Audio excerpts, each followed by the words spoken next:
Fala pessoal, boa noite. Mais uma quarta-feira de live. Falar de planos de governo, que delícia. Hoje a gente vai falar dos planos do Bolsonaro e do Álvaro Dias. Deixa eu abrir, como sempre, aqui no meu computador, que daí eu consigo ver se está saindo direito. Vou ver se tem som. Que delícia. Tem som, tudo certo. Tudo funcionando direitinho. Enquanto o pessoal vai entrando aí, deixa eu dar uns recadinhos rápidos. A gente tem uma turma de VBA que vai começar esse sábado agora, dia 15. Tá nos últimos dias de inscrição, vai até amanhã, no fim da noite. Então, se você quer fazer o curso de VBA, entrar nessa turma, vai ser a última turma até dezembro, porque o calendário não deixa encaixar. Vai ser a última turma até dezembro. Professores, eu e o Alexandre Kiufa. Então, se você quiser participar, aproveita, entra lá no site e faz sua inscrição rapidinho. E a gente tem uma turma aberta de mercado financeiro que vai começar no sábado seguinte, dia 22.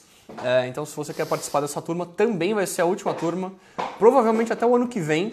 Então, faz a inscrição aí para você poder ter o curso na hora que você for disputar os estágios de férias, etc. Agora não é hora de você brincar com isso aqui não, rapaz. Alfredo fazendo bagunça. Bom, legal, vamos lá. Antes de começar, vamos fazer um combinado todo mundo aqui. Vamos esquecer quem que é o candidato e vamos olhar para as propostas. Aí depois, no final, a gente conecta o candidato com as propostas, tá? Porque eu botei essas lives no YouTube, não sei se vocês sabem, mas a gente tem um canal do YouTube. Procura lá, Beat the Market Co. Tem várias outras coisas, né? Além das lives. Eu coloquei as lives lá. E aí uma das lives começou a andar mais rápido lá, começou a ser mostrada no mecanismo de busca do YouTube, e pessoas vieram comentar, falando que eu não sabia nada de economia, etc. Confesso, tem minhas limitações. Quando eu tenho umas limitações, eu peço ajuda, não tenho nenhuma vergonha em fazer isso. Mas daí começou um debate lá, porque não sei o que e tal, e no fim das contas é porque a pessoa era eleitora de uma pessoa que eu estava falando mal do plano de governo. Mas eu não estou falando mal do candidato, eu estou falando mal do plano de governo, porque eu não concordo por uma série de motivos, etc. Bom, só um segundo.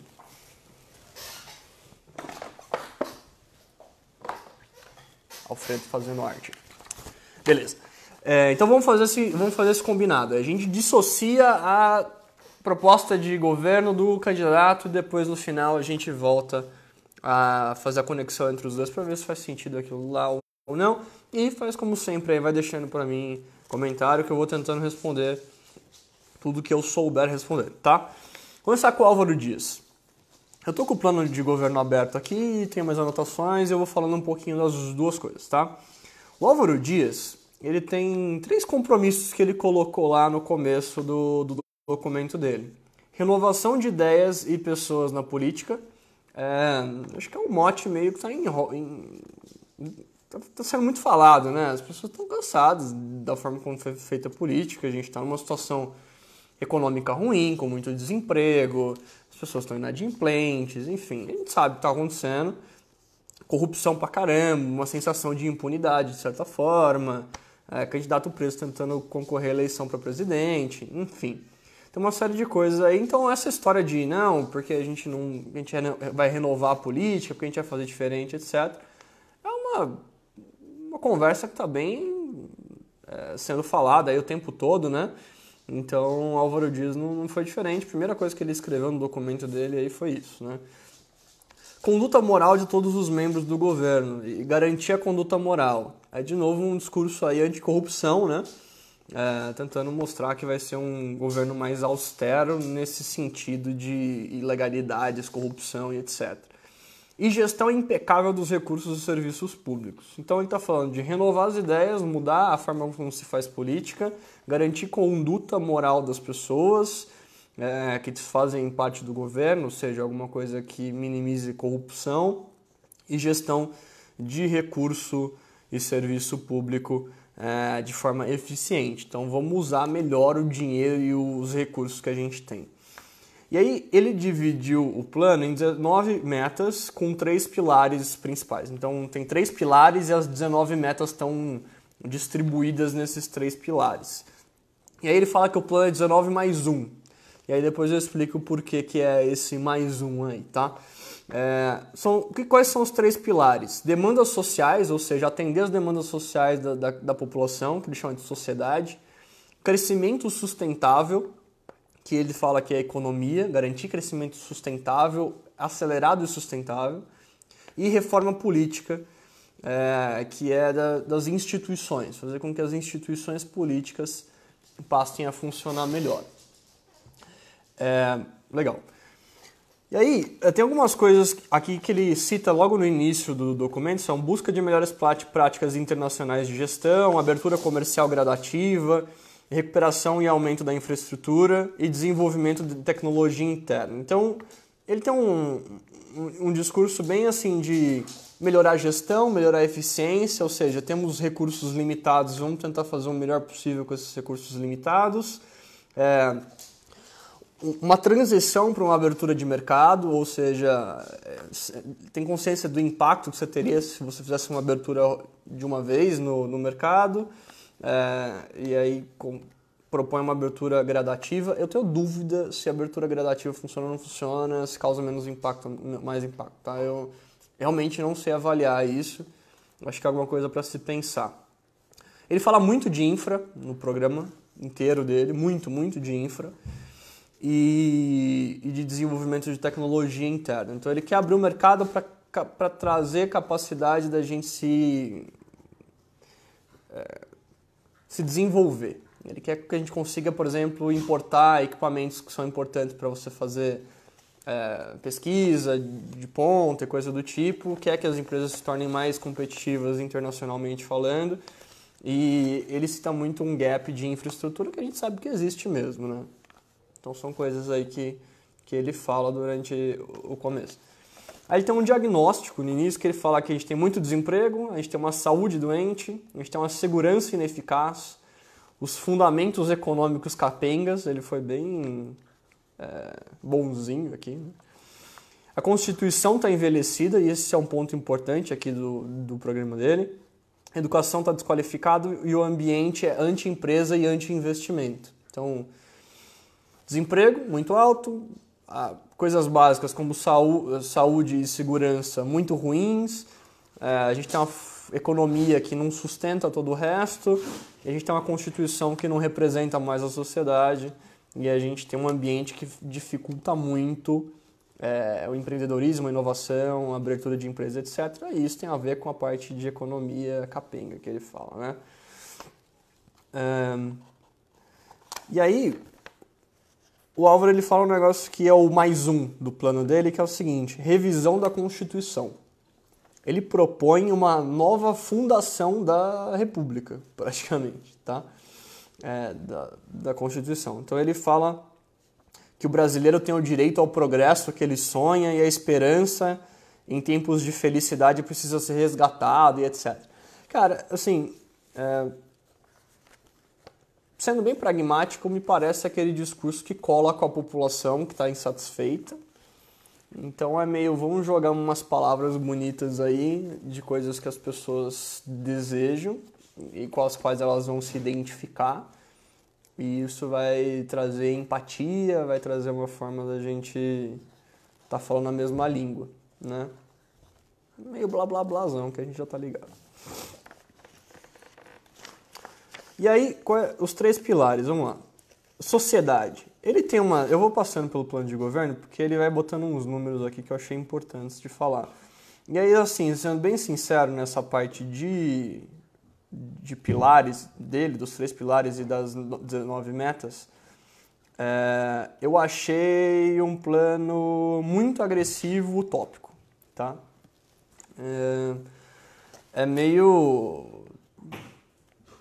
Acabei de sair da UTI e vou disputar uma corrida de 400 metros rasos nível olímpico. É meio isso, tá? Tá pegando um Brasil todo fudido, à beira do colapso, você pode acreditar nisso ou não, mas tá. A gente tá com problemas de déficit fiscal enormes, etc. Todo mundo que é economista, que tá olhando pro mercado, olha e fala, velho, como é que vai arrumar esse negócio? E aí você sai desse estado, levanta da cama e vai correr 400 metros rasos na Olimpíada, tá? Então ele fala aqui, por exemplo, emprego para todos. Aí gerar mais de 10 milhões de emprego em 4 anos. Ele fala tudo disso no período de governo, de 4 anos, tá? Mais de 10 milhões de emprego em 4 anos e aumento dos investimentos até 22% do PIB em 2022. Só para dar um dado aqui, deixa eu pegar aqui. Ele falou que a gente está com investimento de infraestrutura que hoje é por volta de 12% do PIB. Tá? Isso veio reduzindo ao longo do tempo, era 16%, veio caindo e tal. Então, a gente está com 12% do PIB sendo investido em infraestrutura. E aí ele compara com os outros países lá que tem 40%, 50% de investimento. Tá? E aí ele fala que ele vai conseguir gerar dinheiro para aumentar o investimento em infraestrutura, reduzindo a corrupção e com corte de custo do governo. Então é uma realocação de recursos, na verdade, né? Ele está tentando tirar dinheiro que era desviado e dinheiro que era mal gasto para investir em infraestrutura, que é algo que ele considera que é importante para o desenvolvimento da economia. E aí tem uma estimativa dele aqui de que condutas corruptas causam perda de 2,3% do PIB ao ano. A gente está falando de um aumento de 12 para 22, 10% do PIB. 2,3% disso vem de eliminação da corrupção. Falta 7,7% aqui ainda, que seria via corte de custo. Cara, cortar custo em 7,7% do PIB é coisa para caralho, tá? Mas, pra vocês terem ideia, isso daí é mais do que todo o pagamento de juro da dívida que a gente faz anual. Bom, e aí, por isso que eu achei muito regressivo. Falar, cara, em 4 anos você vai conseguir passar de 12% para 22% o investimento em infraestrutura, me parece irreal, tá? Não dá para fazer. E ele fala que você vai ter um crescimento da renda nacional em até 5% ao ano, na média de 2019 a 2022. Cara, 5% ao ano, todo ano, durante 4 anos, é coisa para chuchu, né? A gente está falando que o país em 4 anos vai crescer. Deixa eu ver, cadê meu... Vou abrir a calculadora aqui e deixar fácil, porque daí a gente vai fazendo conta. Mas daqui a pouco eu faço a conta e falo. Mas vai dar enorme, assim, um crescimento gigante, 5% ao ano. Deixa eu botar uma calculadora aqui. Aproveita e vai fazendo pergunta aí. Acompanhando comigo, pô.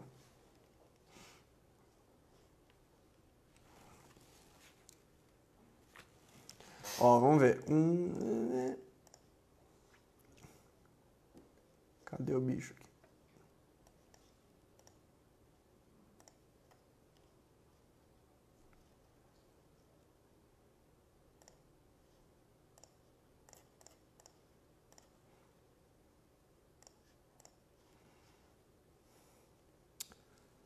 Acabei de descobrir que eu não sei usar a calculadora do computador. Beleza, depois a gente vê quanto dá isso aí. 4%, se alguém quiser fazer a conta, me falar e me ajuda. Ó. Bom, 4%, 5% ao ano durante 4 anos. E aí simplificar e formalizar contrato de trabalho, pô, beleza, tá? Reforma trabalhista, acho que tem que continuar avançando, etc. Mas as metas de geração de emprego, 10 milhões de empregos em 4 anos, até porque o governo não gera emprego, ele gera condição para geração de emprego, a não ser que ele aumente o gasto público. Investimento 10% maior em relação ao PIB para a infraestrutura em 4 anos e 5% de crescimento de PIB todo ano, durante 4 anos, acho que muito, muito pesado. Segurança com tolerância zero, redução de 60% de homicídios e assaltos. Isso daí pouparia 36 mil vidas por ano. Bullet point, tá? Não tem nada falando como, etc. E investir nas polícias, inteligência, informação e integração. Aí, esse é o segundo ponto, né? Então, primeiro ponto, emprego para todos. Segundo ponto, segurança com tolerância zero. Estou falando dos 19 pontos do programa, tá? Saúde com pronto atendimento. Fila zero nas emergências e prontuário eletrônico. Genérico sem impostos até 2022. Cara, fila zero em 4 anos. A gente sabe ver na TV como é que é saúde no atendimento público. Fila zero em 4 anos me parece um negócio muito audacioso, sem detalhamento de como isso seria feito, né? Aí o próximo, ciência, cultura e turismo. Programa Nacional de Inovação e etc. Cultura Livre, Cartão Cultura e criação da Secretaria Nacional de Turismo. Educação do futuro. Então, ó, estou falando do pilar sociedade, tá? Emprego para todos, tolerância zero com a violência, pronto atendimento na saúde, ciência, cultura e turismo, educação do futuro. 100% de alunos do ensino integral até 2022. Cara, 100% de alunos em ensino integral. Imagina o quanto a mais de custo para a União isso representaria. Eu não estou falando que eu sou contra, tá? Eu sou a favor. Eu só acho que é irreal achar que a gente consegue fazer isso num período de 4 anos, tá? Acho que é meio viagem, tá? Meio viagem não dá para acreditar, né? Essa viagem não dá para acreditar. Web educação, capacitação para professores e projeto de gênios para universidades. Família unida, próximo ponto ali. Acesso universal a creches, às mães que trabalham. Também, outra coisa, acesso universal a creches. A gente sabe a dificuldade que tem sido, por exemplo, aqui em São Paulo, para abrir o número de vagas em creches que são necessárias. Isso sempre está em debate quando tem eleição para a prefeitura, etc. As pessoas não conseguem fechar a necessidade que existe e está falando que vai zerar, aliás, vai dar acesso universal à creche para as mães que trabalham. E, enfim, bom, verde, água e saneamento e tal. Aí ele fala umas coisas sobre replantio, mananciais, etc. E aí ele quer investir 20 bilhões por ano em tratamento de esgoto. Cara, tem um outro dado que eu vi em algum outro lugar, mas quase metade das pessoas do Brasil não tem acesso à água tratada e esgoto. É um número bizarro, né? Eu não sei o quanto representa 20 bilhões de investimento nisso por ano. Eu não sei quanto é feito hoje, mas só lembrando, a gente está com um problema fiscal. Então as pessoas estão falando, vamos aumentar o investimento, ao mesmo tempo vamos resolver a parte fiscal. Toda vez que acontece um negócio desse, eu fico me perguntando qual vai ser a realocação que vai ser feita. Eu acho que tem que ter pelo menos esse senso crítico, né? Pelo menos se perguntar, tá, mas e aí? Né? Vem de onde esse dinheiro? Lembra que o recurso é finito, não dá para fazer brotar recurso do nada. Aí o segundo pilar é a economia. Aí eu falo de estrutura fiscal eficiente. Déficit primário nulo em 2019 e nominal zero em 2023. Vamos lá. O que quer dizer isso? Hoje a gente está com um déficit primário, eu preciso ver o número exato, mas é alguma coisa em torno de 190 bilhões. Tá?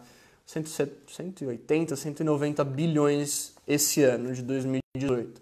Ou seja, a gente vai arrecadar um tanto de dinheiro e a gente vai gastar um tanto de dinheiro sem contar a despesa de juro da dívida. E vai faltar 180, 190 bilhões de reais. O que ele está dizendo é que no ano que vem ele vai conseguir zerar isso. A gente não vai ter déficit primário no ano de 2019 e nominal zero em 2023 significa que a gente vai conseguir gerar dinheiro suficiente para pagar as despesas primárias e para pagar o juro da dívida e não vai precisar aumentar o endividamento. Pela trajetória que a gente está vivendo de dívida bruta ultimamente e com a flexibilidade que se tem para fazer esse ajuste sem fazer nenhuma reforma muito absurda, parece improvável também, tá? É o tiro no universo, assim, cara. É um negócio... Não parece uma trajetória de melhoria factível, tá? Muito forçado a barra. Próximo ponto dentro do pilar economia. Menos imposto. Eliminar 7 grandes tributos. PIS, COFINS, IPI, CID, IOF, CPP e CSLL. Vários impostos aí, diretos e indiretos nesse caso. Fim da papelada tributária e isenção de IR para quem ganha até R$5.000 por mês. E equalizar o IR sobre todas as fontes de renda. Aqui tem alguns pontos para destacar. Ele fala de eliminar 7 grandes tributos. São boa parte da fonte de arrecadação que o Estado tem. Como é que você fecha déficit em um ano eliminando imposto? Isso aí vai ser substituído por alguma coisa, tem o negócio do IVA, que é o imposto sobre valor adicionado. O que vai fazer, né? Como é que vai ser feita essa realocação? Ou simplesmente eliminou, acabou, e aí tem que lembrar que você vai reduzir a arrecadação do Estado, o que faz, né? Como é que você faz isso? Então não está descrito aqui, não fala como vai fazer. Isenção de IR para quem ganha até R$5.000. Hoje, A última vez que eu lembro de ter visto, era isento de IR quem tinha rendimento bruto até 23 mil reais por ano. Deve estar um pouco maior, vamos dizer que é uns 25 mil reais por ano. Isso daí dá por volta de 2 mil reais por mês. Então todo mundo que ganha menos de 2 mil reais por mês é isento de imposto de renda. Tá? Ele está falando para a gente transformar isso para 5 mil por mês, mais do que o dobro. Se você olhar a trajetória dos reajustes da faixa de isenção, foi abaixo da inflação nos últimos anos. Tá? Então, você tem um descasamento grande, assim. Você pega o que aquela renda representava no passado, alguém que era muito mais rico não pagava imposto de... Muito mais rico não, vamos dizer. Muito menos pobre não pagava imposto de renda. Essa faixa de isenção foi sendo reajustada com o tempo, abaixo da inflação. Então alguém que tinha um poder de compra XYZ lá e que era isento, passou a não ser mais isento. A pessoa passou a pagar imposto de renda com o mesmo poder de compra. Antes ela não pagava, agora ela paga. Então, talvez essa proposta seja no sentido de você desfazer esse descasamento que houve ao longo do tempo. Eu não sei se 5 mil é o valor correto para fazer isso daí. Me parece bom, né? Você melhora a distribuição de renda fazendo isso. Meu ponto é, estamos com um déficit, você está falando que vai zerar no ano que vem. Se você abrir mão dessa receita, vem de onde? Né? É sempre um equilíbrio entre diminuir o imposto e melhora a dinâmica e, se eu diminuir o imposto eu não arrecado, então eu preciso cortar gasto. Então, precisa fechar a conta, entendeu? Falar que vai gastar mais e vai arrecadar menos, você não vai fechar déficit. Se você falar que você vai gastar mais e vai arrecadar menos, você vai ter déficit, vai ter que emitir dívida. Então, assim, é fácil, tá? Você tem que ver se tem consistência. Nesse caso, do jeito que está escrito aqui, não dá para saber se tem, tá? Pelo jeito não.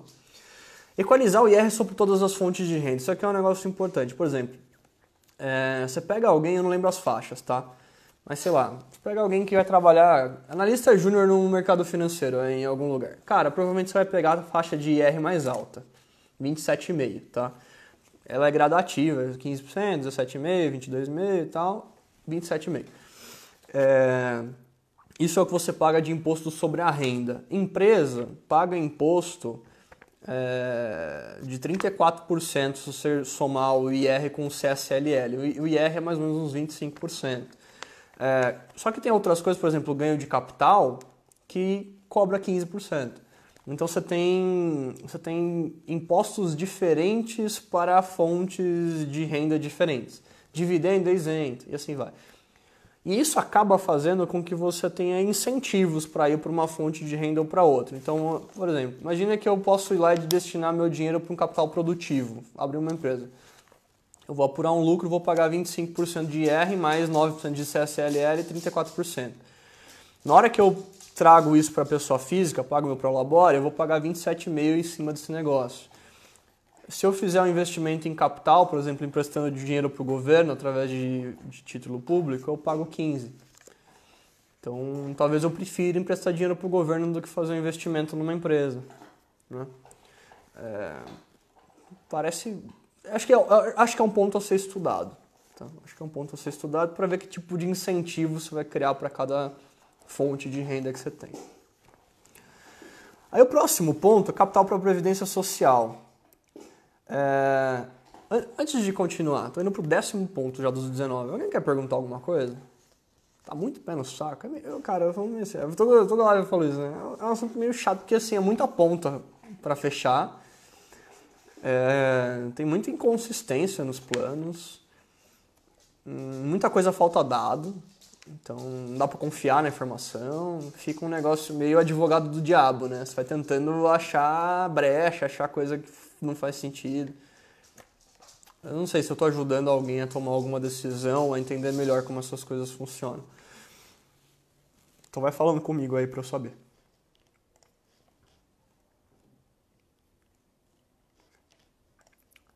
Beleza. Então ninguém está falando nada, vamos continuar. Contas individuais para a Previdência para os trabalhadores optantes pela capitalização do fundo do INSS, com bens e direitos da União e ações estatais. O que ele está falando aqui? A gente tem um sistema de previdência hoje que é um...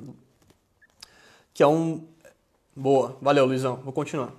O sistema de previdência hoje é um sistema em que você tem uma transferência direta de recursos. Então você tem pessoas que são pagantes, elas são contribuintes do sistema previdenciário, pagam INSS lá e tal, e você tem as pessoas que são beneficiárias, que são as pessoas já aposentaram e estão recebendo. Então tem gente pagando, tem gente recebendo. Hoje o que acontece é que o dinheiro é pego de um lado e transferido para o outro, direto, não acontece nada. Você só pega de uma bolsa, joga na outra bolsa, acabou.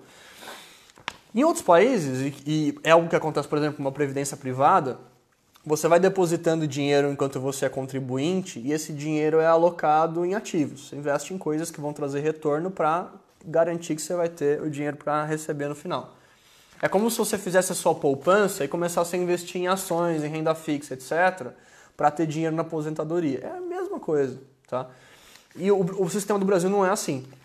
Aí as pessoas estão tentando mover para um sistema de capitalização, que é esse sistema que eu falei por último.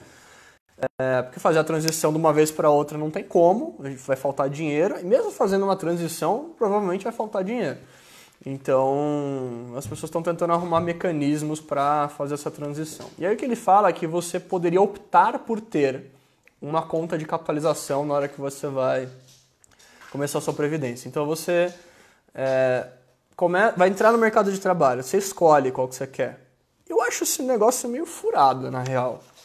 Eu não sei se as pessoas têm discernimento suficiente para entender o que é isso. Sendo bem sincero, tá? Eu normalmente sou bem adepto de que cada um faz o que achar melhor, etc. Mas esse é um tema que, pelo que eu percebo, muita gente não entende. Então, você pedir para alguém uma opinião sobre um tema que ela não entende me parece uma má solução. Parece uma má solução. Então, assim, é a mesma coisa que eu perguntar pra mim qual que é o remédio que eu quero tomar. Eu não sei, eu não sou médico, cara. Não sei, né?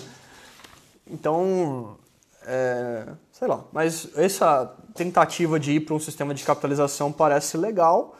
A única coisa que tem que prestar atenção é que, assim, se você vai entrar num sistema de capitalização... Espera só um segundo. Parou. Restrições da vida real aqui. Bom, voltando. Se você vai migrar para o sistema de capitalização, essa conta que está entrando como capitalização agora, ela não vai fazer parte da transferência. Então, imagina que eu, Rubens, comece a trabalhar hoje. Eu vou pagar meus impostos lá sobre o INSS e tal. Esse dinheiro, se eu escolher ser capitalização, esse dinheiro que eu estou pagando não vai para pagar um aposentado. E esse dinheiro que iria para pagar algum aposentado, que já está faltando, tem que vir de algum lugar. Então, a transição também é complicada. A gente deixou chegar num ponto em que fudeu, né, cara? Não era para ter deixado eu chegar nesse ponto. É aquela coisa, você tá com uma gripezinha, aí você vai levando, uma hora você tem que arrumar lá uma pneumonia terminal, cara. A gente tá na pneumonia terminal e agora vai ser difícil. Tá? Beleza. E ele fala um negócio que para você usar no sistema de capitalização, você investir em ações das estatais. Isso é mais ou menos feito em alguns programas de previdência. Então tem algumas previdências, por exemplo, do Correios, da Caixa, etc. Elas têm os seus fundos de previdência. Esses fundos de previdência já investem em empresas estatais. Tá? Mas ele diz que os brasileiros como um todo poderiam fazer isso. Crédito sem vexame. Que bom. 11º ponto do plano de governo aqui. Crédito fácil pela internet para micro e pequenos empreendedores. 70% do crédito nacional para empresas e famílias em 2022. E mercado de capitais para financiar micro, pequenas e médias empresas. Formalização de micro e pequenas empresas. Cara, esse aqui é um ponto que, assim, óbvio que você tem que fazer isso de uma forma consciente, porque senão qualquer imbecil vai lá e pega dinheiro para montar qualquer coisa nada a ver, e você tem um índice de falha muito grande na economia com uma taxa de juros que é relativamente alta. Isso pode trazer problema no sistema de crédito, na minha visão, mas ter crédito para as pessoas abrirem empresa, gerarem emprego, tentarem fazer inovação, etc., é uma boa parte da diferença que a gente tem entre aqui nos Estados Unidos, por exemplo. Cara, se eu pudesse pegar crédito a 5% ao ano, 7% ao ano, eu já tinha pego. Eu ia estar com 10 pessoas na minha empresa. Porque eu não ia ter medo de não conseguir pagar esse crédito. É um crédito que eu consigo gerenciar. Agora, pegar dinheiro a 40% ao ano, 35%, 26%, que seja, que é o mais barato possível aí, se eu quebrar daqui 3 anos, eu tô com uma dívida gigante para pagar. Então, você facilitar esse acesso a crédito, e se ele for mais barato, inclusive, pode ser um bom meio de você dinamizar a economia, etc. Tem um negócio que eu acho interessante, que ele fala de mercado de capitais para financiar micro, pequenas e médias empresas. Hoje a gente tem empresas muito grandes que conseguem ir para o mercado de capitais, seja para emitir renda fixa, seja para emitir ações, né? Fazer um IPO e estar listado na bolsa. A gente tem 200 e poucas empresas na bolsa só. Se não me engano, lá nos Estados Unidos você tem 6.500, é uma coisa bizarra assim de diferença. Está começando, aliás, foi regulamentado no fim do ano passado uma modalidade chamada Equity Crowdfunding, que é uma modalidade bem legal que serve para você, como investidor comum, ir lá e investir numa empresa startup.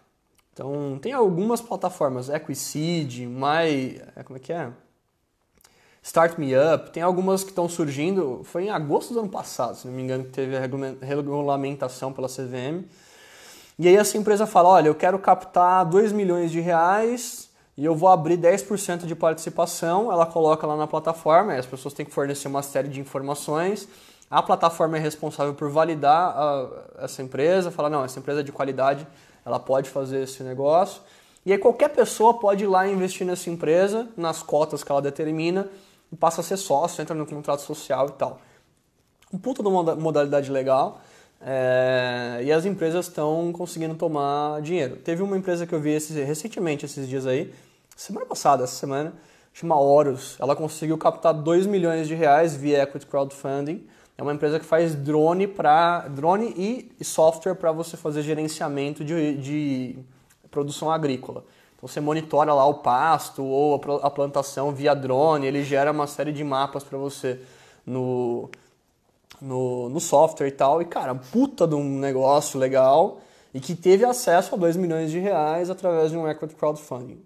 Esse tipo de iniciativa é muito massa, porque qualquer um de nós aqui pode virar sócio, né, e fomentar a atividade de uma empresa que está fazendo um negócio legal desse. Outra coisa que é legal pra caramba, que tá começando a ser regulamentado, é P2P lending, né, peer-to-peer. Por exemplo, você vai lá e investe numa plataforma que empresta dinheiro para empresas. E aí essa plataforma faz a gestão da distribuição de risco e etc. para tentar manter o sistema em pé. Mas você que está emprestando dinheiro sabe que você está correndo o risco da contraparte lá do outro lado e etc. Você tem um retorno um pouco mais alto por causa disso, mas você dá acesso a capital para as empresas. Então, sim, está melhorando e eu acho essa uma iniciativa muito legal. Quanto mais livre for o fluxo de capitais e quanto mais pessoas comuns tiverem a possibilidade de escolher para onde direcionar a sua poupança, o seu investimento, né, mais você dinamiza e é maior a chance de você ter uma alocação ótima. Então, imagina, você nunca ia poder ser sócio da Horus, porque você nem ia conhecer a empresa se não fosse um equity crowdfunding, e agora você pode. Uma puta empresa massa. Então, fazendo propaganda de graça aqui, né? Vai mandando pergunta aí. 12º ponto do Álvaro aqui. Indústria 4.i. Tem um termo aí que é bem em voga, que é a indústria 4.0, né? Que é a engenharia aditiva, machine learning, inteligência artificial, realidade aumentada, um monte de coisa lá. Eu fiz uma live sobre isso umas semanas atrás aí. Tá no canal do YouTube, se não me engano, tá na nossa página do Face, depois procura. E ele fala do 4.i que ele quer aumentar, ele quer criar 10 zonas de processamento de exportação e um novo estatuto para a Zona Franca de Manaus, e esses 4 Is são inovação, investimento, isenção e internacionalização. Então é meio que dá um certo incentivo para empresas que querem produzir tecnologias alinhadas com a indústria 4.0. Aí, Planeta Agro, produção em 2022 crescendo 30% do setor de agronegócio. Cara, não sei avaliar, mas o setor de agronegócio já é um setor mega produtivo. Crescer 30% de agora até 2022 me parece agressivo. Eu fiz a conta, dá 6,8% ao ano crescimento do setor agro, para dar 30% a mais de produção. Parece forte, como tudo, né?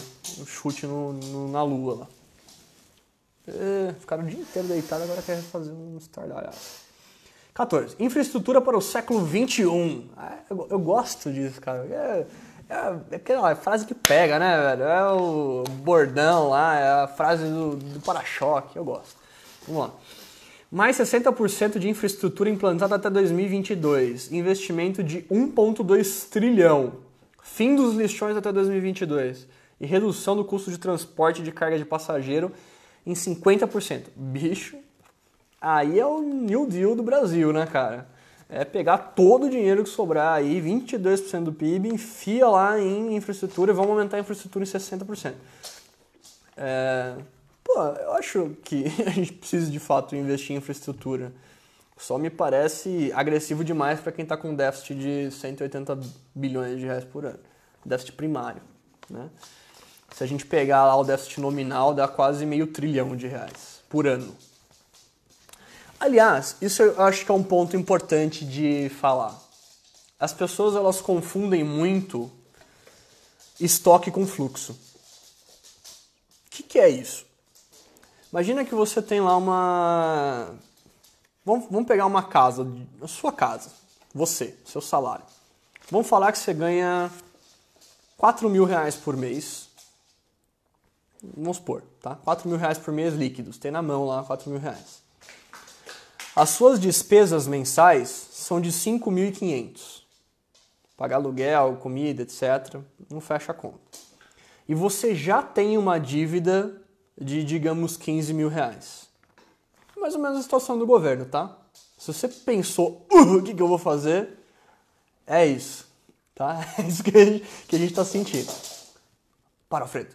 Se você sentiu uma dor no coração, é exatamente isso que a gente tá sentindo como nação, tá? O que é estoque e o que é fluxo? De repente você fala, eu vou vender meu carro e eu vou pagar a minha dívida de 15 mil reais. Legal, você tem um estoque de dívida de 15 mil reais. E aí você vai lá e pega um ativo que você tem, faz ele virar dinheiro e vai lá e paga o seu estoque da dívida. Isso não resolveu o seu problema. Porque apesar de você ter zerado o seu estoque de dívida, você tem um fluxo de dívida. Todo mês falta $1,5 pau. De forma que você vai voltar a ter uma dívida no futuro. Então, às vezes a pessoa fala, mas teve isenção de imposto para empresa gigante, não sei o que tal, que o governo abriu mão de não sei o que lá, blá, blá, blá. Aí você vai ver lá da, 300 bilhões de reais. Porra, é uma puta grana. De fato, eu não sei se é certo ou errado, eu tendo a achar que é errado, principalmente se for empresa que está tendo lucro, não tem que ter isenção porra nenhuma, paga esse negócio aí e reduz o seu lucro, acabou. Precisa de uma análise um pouco mais profunda, mas eu tendo a achar isso. Agora, você vai pegar 300 bilhões de reais lá de estoque que você tem a receber. Você continua tendo 200 bi de fluxo negativo, em 1 ano e meio você está com problema de novo. Então, precisa resolver o problema do fluxo, além do problema do estoque. Senão você volta a ter dívida no futuro. Você precisa gastar menos do que 4 mil reais por mês. Se você continuar gastando mais do que 4 mil reais por mês, você vai voltar a ter dívida daqui a pouco, tá? Então tem que conseguir diferenciar o que é estoque de dívida e o que é fluxo de dívida. Estoque é um problema, mas o fluxo é um problema maior, porque ele é recorrente, né? Ele faz o negócio sair de giro. Beleza? 15º, diplomacia para o comércio. Ele está falando para a gente ter uma política de acordos. Então, redução de tarifa de importação, redução de 50% de tarifa de importação até 2022, isso causa uma abertura legal do mercado, você consegue importar coisas de alto valor agregado, etc. Vem para o bem, vem para o mal, pensando em indústria nacional. Você vai conseguir importar impressora 3D mais barato, mas você vai importar meia da China mais barato também. Vai ter efeitos diversos aí na economia. De qualquer forma, você causa uma abertura para o mercado internacional. E ele quer criar 10 novos acordos bilaterais e 4 multilaterais até 2022. Ele não fala quais, com quem, onde, qual é o valor estimado de benefício, tá?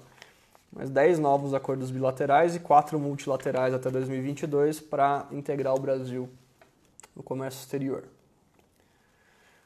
Beleza? Então foi isso, ó. Economia, estrutura fiscal eficiente, menos imposto, previdência social e mudar para o sistema lá de capitalização, crédito sem vexame, melhorar o crédito para pequenas empresas, etc., e mercado de capitais mais desenvolvido, indústria 4.I, planeta agro, aumentar lá a produção agrícola 30%, infraestrutura, uma bozilhada lá de dinheiro, bozilhão de dinheiro para infraestrutura, 1,2 trilhões de reais até 2022, e diplomacia no comércio para abrir o comércio brasileiro. É isso que ele propõe em economia. E aí, para fechar, instituições. Burocracia zero e anticorrupção. Vamos lá. Uma medida anticorrupção por dia durante 365 dias. Então, governo eletrônico, licitações, mudar as aprovações, reduzir a burocracia para reduzir a possibilidade de corrupção. Isso é um fato, tá? Quanto mais burocrático é o processo, mais passível de corrupção ele é. A gente costuma brincar que cria a dificuldade para vender a facilidade. É mais ou menos isso, tá? Se você quiser abrir uma empresa mais rápido, você abre. O que você vai ter que fazer, você já sabe. Tá? Mesma coisa se você quiser tirar sua carta de motorista mais rápido, essas coisas. A gente já sabe como é que funciona. Então, quanto mais fácil, menos as chances de burocracia. Aí você tem que achar de corrupção. Aí você tem que achar o equilíbrio entre o caos completo e criar dificuldade demais, né? Tudo tem que ter o meio termo ali. Legalização de propriedades urbanas e rurais, 5 milhões de novos títulos de propriedade e reintegração sumária de posse nas áreas rurais. Tem área rural invadida, pelo que ele fala aqui vai lá, toma essa área e acabou. As pessoas têm direito à propriedade, vamos dar o direito à propriedade, reintegrando posse das áreas que estão invadidas. Autonomia federativa e reforma política. Isso aqui é um negócio que é o seguinte, ele está falando que ele quer descentralizar a coleta de impostos. Hoje é tudo muito concentrado na União e a União faz os repasses. O que ele quer fazer é dar mais autonomia para os estados e municípios. Inclusive, no final do documento tem uma carta aos prefeitos, que ele fala, não, a gente quer descentralizar, a gente quer dar mais autonomia para o município, etc. Então, municipalizar o acesso aos recursos públicos e dar mais liberdade para os municípios e estados tomarem suas decisões. Eu acho positivo, tá? Pensando de uma forma macro, obviamente, se você começar a cavar vai ter problema e coisas que você tem que pensar, mas de uma forma macro parece positivo. Essa centralização com um país que tem 5 mil municípios, fica difícil, né? Os interesses são muito diferentes e tal. E projeto de integridade da nação, é o 19º ponto aí. Então, proteger as fronteiras territoriais, do mar, no espaço, etc., ocupar o território amazônico e etc. Então, ele quer proteger o país, fronteiras e etc. E aí, o mais um, que eu falei que é o plano do 19 mais 1, é refundar a República. Revisão constitucional. Então, ele quer votar um texto de revisão constitucional, refazer a Constituição no Congresso, revisado pelo Congresso, até outubro de 2019. 10 meses de mandato. 10 meses de mandato, ele quer mandar um novo texto de Constituição para ser revisado no Congresso. E fazer uma consulta popular para referendar esse novo texto em outubro de 2020. Um ano depois. Então, com 1 ano e 10 meses de mandato, a gente deveria ter uma nova Constituição. Olhando o plano como um todo, é quase que aquela história de vamos demolir tudo e refazer a Constituição e etc. Um investimento grotesco em infraestrutura, muito grande, ao mesmo tempo em que ele fala que ele quer fazer uma uma redução, eliminação de déficit fiscal em um ano. Não sei, minha opinião é que a conta não fecha, tá? Eu não tô nem associando isso ao Álvaro em si. Eu acho ele um cara ponderado até, ele é politicão, né? Ele é um cara ponderado, ele não é um cara que costuma ser muito instável, etc. Mas o plano dele é muito irreal do ponto de vista de implementação, na minha visão, tá? Bom, é isso. Aí ele fala umas coisas aqui só para concluir, umas coisas que eu anotei. Ele fala de promover o avanço relativo de regiões menos desenvolvidas, uma descentralização, né? Sair tanto do eixo Rio-São Paulo, agora um pouco sul com Santa Catarina, que tem umas empresas de tecnologia, etc. E trazer mais desenvolvimento mais espalhado pelo país. Isso fazendo através de saneamento, infraestrutura, acesso à energia elétrica, transporte e tal, que são coisas que faltam nesses lugares. E reduzir o Estado, a fim dos privilégios e enxugar a máquina pública. Então, o que eu entendo do Álvaro, ele está falando que a gente tem que realocar os recursos, de certa forma, tá? Então, a gente vai aumentar os investimentos, mas a gente vai reduzir o pessoal, de forma que você realoca o gasto público para coisas que vão gerar infraestrutura, que vão gerar inovação, etc., e não tanto para gasto com salário, tá? E ele acha que o Estado tem que agir como um árbitro e orientador dos cidadãos livres. Nossa, cidadãos livres. O que ele está querendo dizer com isso? Cara, deixa as pessoas fazerem as coisas e sai da frente. O Estado não tem que ficar atrapalhando ninguém. Ele tem que servir para criar a canaleta ali, ó. Você está indo meio para fora aqui e volta. Você está fazendo um bagulho ilegal, parou. Você está explorando o seu trabalhador. Não. Cara, tem desigualdade de renda, vamos dar um ajuste aqui.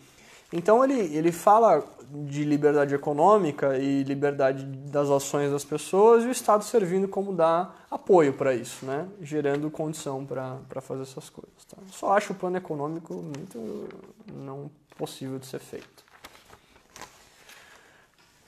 Vai, fala alguma coisa aí. Quem tá aí ainda? Levanta a mão. Interage comigo, pelo amor de Deus.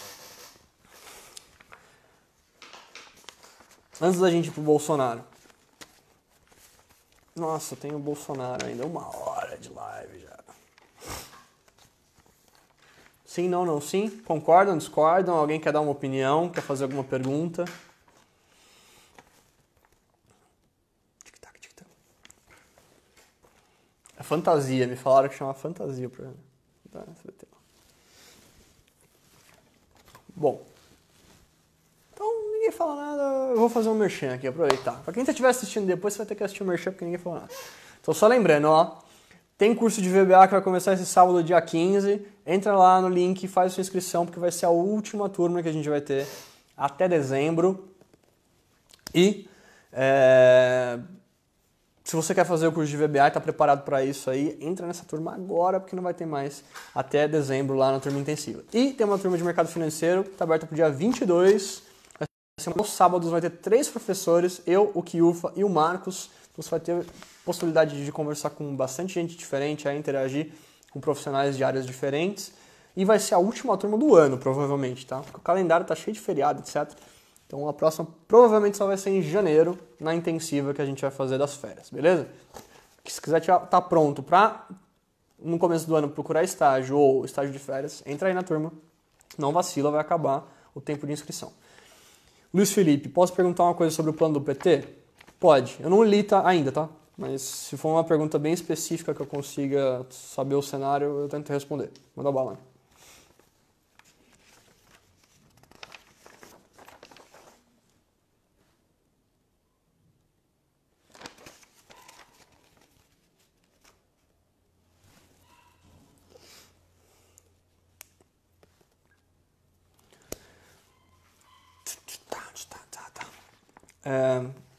Cara, tem bastante coisa pra falar do Bolsonaro. Aí, pelo amor de Deus, vamos tentar fazer uma desassociação do Bolsonaro do plano. Que eu sei que esse negócio vai gerar debates acalorados. E depois, no final, a gente vê se é compatível, tá? Mas vamos ver o que está escrito primeiro, depois a gente vê se isso faz sentido pensando que é o Bolsonaro que escreveu.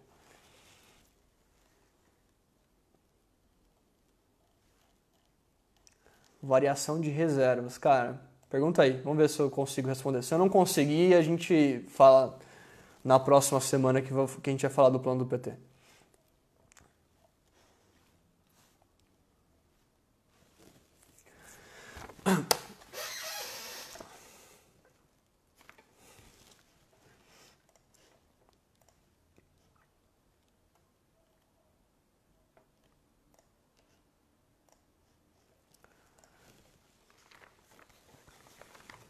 Tem mais alguém aí? Todo mundo tá dormindo.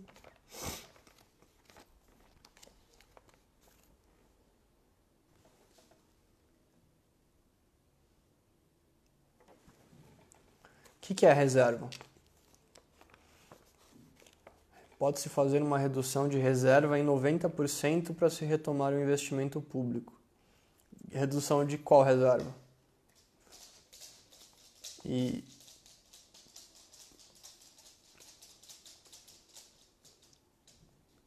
esperar se escrever.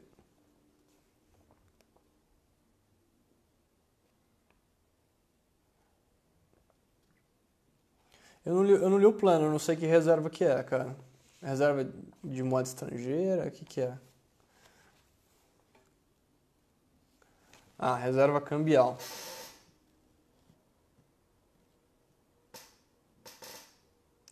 Então vamos ler. Redução da reserva em 90% para se retomar o investimento público.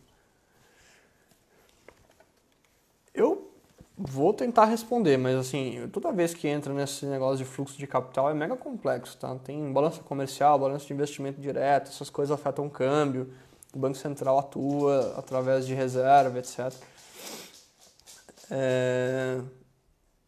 Ou usa a reserva para tentar fazer isso. Eu não sei por que você ter uma redução da reserva de dólar ia te permitir fazer investimento público. A não ser que o que ele esteja dizendo é, tá, eu vou queimar o dólar que eu tenho na mão, transformando ele em real, e eu vou usar isso para fazer investimento público. Se for isso, eu acho o remendo do remendo do remendo, tá? É possível que a gente tenha uma nova crise mundial aí pela frente, tá? Eu, pelo menos, acho que sim. Eu vi alguns outros caras falando, tipo Soros, tipo Ray Dalio e tal. Cara, você tem um balanço muito forte nos bancos centrais do mundo inteiro, tem muita liquidez, os bancos centrais estão bem endividados, tem dinheiro solto rodando em investimento de má qualidade. Então você tem um cenário mundial que não é dos melhores, tá? Assim, se você for olhar de uma forma consolidada. O que te protege nessas horas é ter um mercado interno robusto e reserva para equilibrar essa relação com o mercado externo. Então, queimar a reserva e ficar sem reserva me parece que te causa uma certa fragilidade num momento de crise. E por que eu falo que é o remendo do remendo? Cara, você está pegando o estoque que você tem de dinheiro em reserva internacional, você está transformando ele em reserva, em dinheiro em real, para fazer um investimento e tentar reativar de novo a economia através de gasto público. A gente vem tentando fazer isso através de endividamento, esse negócio não está dando certo. E o que pode acontecer é que você vai chegar lá na frente, se a economia não responder, se não aumentar a arrecadação para conseguir gerar superávit e refazer essa reserva, você acabou de queimar a última reserva de dinheiro que você tinha. Pensa isso como uma analogia, como assim, você tem dólar guardado na sua gaveta e aí você começou a fazer gastos maiores do que o que você ganha, que é o que está acontecendo. Aí você vai lá e pega esse dólar que está na sua gaveta e você troca ele para real e você tenta investir em alguma coisa para resolver o seu problema. Você tem um problema de fluxo, você está tentando resolver com estoque. Posso estar falando uma grande bobagem, tá? Mas a minha visão é essa, assim, você vai queimar um treco que pode te fragilizar na hora que você tiver uma crise mundial e que pode te colocar numa situação realmente muito tensa, ao mesmo tempo em que você não está resolvendo a causa do problema, que é descasamento entre receita e despesa. Então, minha visão é essa, tá? Podemos o Stefan vai participar da live com a gente de novo daqui a um mês. 3 semanas agora, né? A gente pergunta isso pro Stefan. Acho que ele vai saber falar melhor do que eu. Pode ser? Acho que já deu pra ter uma noção de como eu penso sobre o negócio. Não sei se está correto. Vamos perguntar pro Stefan. Acho que ele vai ter uma impressão e uma resposta mais técnica que a minha. Tá? Mas não parece boa ideia, não. Bom, Bolsonaro, vamos lá. Se alguém quiser, vai perguntando, a gente vai falando. Cara, de novo, esse último período que a gente passou fez as pessoas ficarem muito desgostosas de política. Isso se mostra nas pesquisas. 39%, 40% de brancos, nulos e não sei. Metade das pessoas não quer votar ou não sabem quem votar. Então as pessoas estão bem desgostosas com política, etc. E aí tem um monte de candidaturas que estão se apoiando em dizer que são diferentes. Algumas são mais diferentes, outras menos diferentes, vamos dizer assim. Mas o Bolsonaro fala isso também. Um governo decente, diferente do que nos jogou na crise. Governo sem tomar lá da cá. Então o que ele está falando é que ele vai sair dessa dinâmica de você trocar cargo por aprovação de lei, de você trocar um cargo XYZ por um orçamento de uma pasta lá, por uma emenda constitucional, blá. Então ele está falando, cara, chega dessa merda e vamos fazer um negócio sem esse mecanismo ruim aí por dentro. Liberdade sem intervir na vida do próximo. Presta atenção no que eu vou falar aqui, tá? Liberdade sem intervir na vida do próximo. Ele fala que as pessoas deveriam ter liberdade para fazer suas escolhas todas. O que vai fazer da vida, como vai ser feliz, escolha afetiva, política, econômica, espiritual, etc.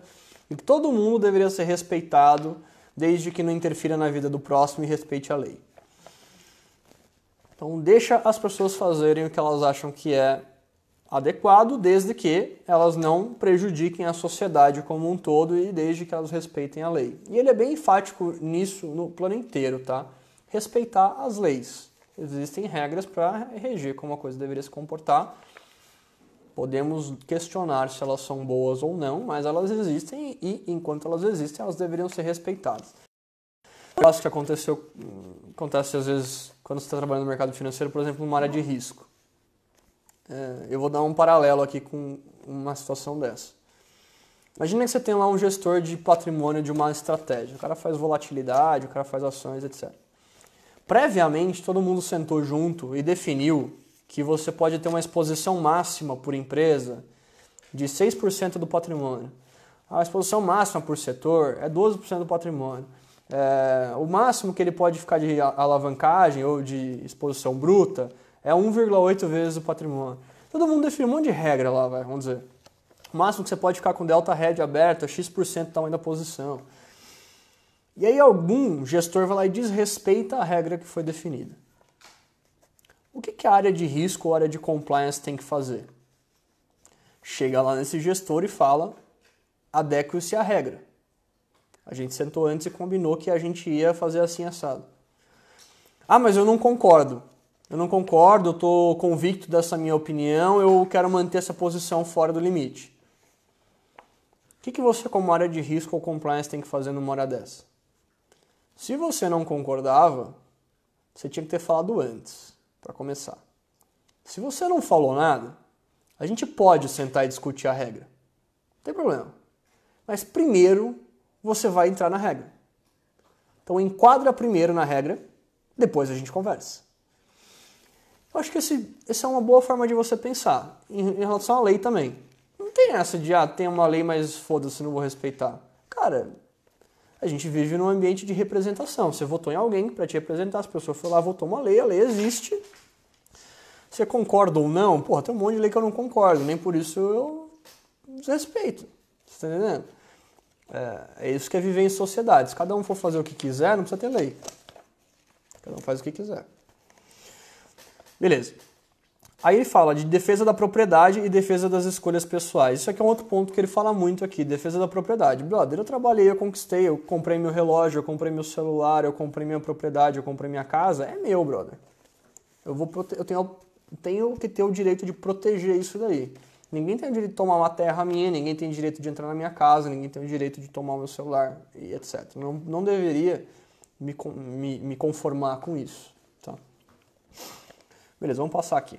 Aí ele fala um negócio que eu achei interessante, que é o discurso do que pega lá, né? O ditado popular, é um negócio que fica na cabeça. Nação fraterna e humana, com menos excluídos, é mais forte. Então, inclua as pessoas todas, vamos ter fraternidade e humanidade. E com isso, uma nação mais forte, há menos espaço para populistas e mentiras. Acho que isso tem muito a ver com o que foi feito nos últimos anos aí, que é o discurso da polarização. Cara, é evidente isso. É muito polarizado hoje o mundo. O Brasil, o mundo inteiro. Você vê Estados Unidos anti-Trump, a favor de Trump, você vê Brexit, você vê esse fenômeno acontecendo em vários lugares. Aqui no Brasil aconteceu a mesma coisa. Então, polarização muito forte. E quando você polariza, você dá muito espaço para um cara que é populista e que fala o que as pessoas querem ouvir e que fica repetindo mentiras, etc. Tá? A gente não tem tempo de checar. Cara, eu li o plano de governo, tem um monte de dado aqui que eu não sei se está certo. Eu não tenho como fazer esse conference check. Imagine com todas as informações de todos os planos de todo mundo, do deputado estadual. Não existe isso. Então tem muita gente que sabe que isso é possível, ficar repetindo uma mentira e faz, né? E acaba ganhando. É um negócio incrível, mas funciona. Beleza. O cidadão, para gozar de seus plenos direitos, deve obedecer às leis e cumprir com seus deveres. Cara, você quer ter direito? Você tem que ter dever também. Esse é o ponto aqui. E aí ele fala de 3 pilares aqui. Segurança, saúde e educação e tolerância zero com crime e corrupção. Ele fala que você tem alguns desafios que são urgentes. Crime, muito alastrado no país, corrupção generalizada, infraestrutura precária, educação e saúde aquém do que a gente gostaria, desemprego muito alto e uma rota fiscal explosiva. É o que a gente estava falando lá de você ter déficits contínuos e não conseguir resolver o problema do fluxo entre recebimentos e pagamentos, receitas e despesas. Né? Então a rota fiscal é explosiva. Cada vez você tem mais déficit, e isso te força a se endividar cada vez mais. Tá? Então, cara, parece bom o diagnóstico do que a gente tem mais problema. A ênfase normalmente é em segurança e corrupção, que são as duas coisas que provavelmente são as que incomodam mais o brasileiro médio. O cara sabe que falta infraestrutura, mas ele não entende muito bem o quanto isso impacta o emprego dele, coisa do tipo. Educação e saúde, as pessoas acho que sentem mais na veia. E fiscal, cara, fiscal é para um tanto assim de gente, ó, entender. O resto não tá preocupado. O cara quer saber se ele vai andar seguro para casa, se o filho dele vai tomar um tiro na rua, se ele vai ter um emprego no mês que vem, se a hora que ele for no posto de saúde ele vai ser atendido. Então, acho que um negócio que é importante ressaltar desse programa é que ele tem empatia com as pessoas, tá? E isso causa aderência. Isso causa muita aderência, tá? Uma das coisas que a gente mais estuda em marketing é entender seu público. Entenda o seu público-alvo, para quem você está vendendo, com quem você está conversando. Se eu vier e falar de pirâmide aqui para vocês que entendem mais de mercado financeiro, vocês vão dar risada na minha cara. Não é... O público que a gente está conversando tem que falar de coisa com nível técnico alto, provando de onde está vindo o fluxo de caixa para dar sustentação para aquele investimento. Tem que conhecer para quem está falando. O Bolsonaro conhece, pelo jeito, e ele consegue pegar nos pontos ali que a ferida mais aperta para a galera. E por isso talvez você veja um crescimento tão expressivo dele. Corrupção, crime muito generalizado, falta de saúde e educação e desemprego alto, cara. Bons pontos aí para se focar. Aí ele fala umas coisas do superávit primário em 2020. O Álvaro falou 2019. O Bolsonaro tá falando 2020, um ano a mais aí. E aí o Paulo Guedes deu uma entrevista lá na Globo News há um tempo atrás em que ele explica a fonte do dinheiro. Os caras não queriam deixar nem ele falar, na real, tá? Mas depois procura no YouTube aí, tem a entrevista do Paulo Guedes, que é o assessor econômico do Bolsonaro, na Globo News, e ele fala a fonte do dinheiro para isso daí. tá? Se tiver alguém aí, ainda vai falando comigo, tá? Eu sei que depois vai ficar gravado e um monte de gente assiste, mas se tiver alguém ao vivo aí, vai interagindo, vai falando se está ajudando. E ele fala superávit primário em 2020, estabilizar a relação dívida sobre o PIB. Então, a dívida está aumentando em relação ao PIB, até porque a dívida está crescendo e o PIB está caindo. Conta básica. Ele está falando de estabilizar essa relação. Começa a estancar o ferimento, tá? E desaparelhar as estruturas federais. Eles trouxeram um gráfico que está na página 14 do plano de governo, se alguém quiser olhar aí. Eu não chequei os gráficos, tá? Tem algumas coisas que eu peguei inconsistência em outros lugares aqui. Mas em 2013 a gente tinha superávit, 75 bi. Aí em 2014, que foi a reeleição da Dilma, ano da reeleição, a gente teve um déficit de 20 bi. Aí cresceu para 116, 160 quase, aí recuou um pouquinho. 2018 está previsto 159 bi. Eu falei 180, 190, pouco menos está projetado aqui. 159 bi. E no ano de 2019 está projetado aqui 139 bi de déficit primário. E aí ele fala que ele quer zerar esse déficit até 2020. Tá? A hora que ele fala do déficit nominal, que inclui o juro da dívida, a gente está previsto para 2019 alguma coisa em torno de 489 bi. Então a gente tem um déficit primário de 139, vai para 489 o déficit nominal, 6,5% do PIB. 6,5% do PIB de déficit. E ele está falando que a gente tem uma renúncia tributária de 303 bi, 19% da arrecadação total. E um déficit no regime de previdência de 288. Então, desses 159 de déficit, dá para dizer que boa parte ali da despesa vem de previdência. 288 bi de déficit na previdência. Tá? E esse negócio que ele fala de valor de renúncia tributária é o seguinte, é a redução de imposto específico para setores. Tá? Então, é redução de IPI aqui, é redução da folha, exoneração de folha acolá, etc. Isso dá 303 bilhões. E aí é por ano, tá? É fluxo, 303 bilhões. Ele fala que você poderia usar isso daí para fechar esse déficit. Eu tenho uma certa dúvida nesse ponto, que é o seguinte. Quando você vai lá e aumenta de novo a carga tributária, você onera as empresas, você onera o gerador de emprego e etc. Mas tem que ver.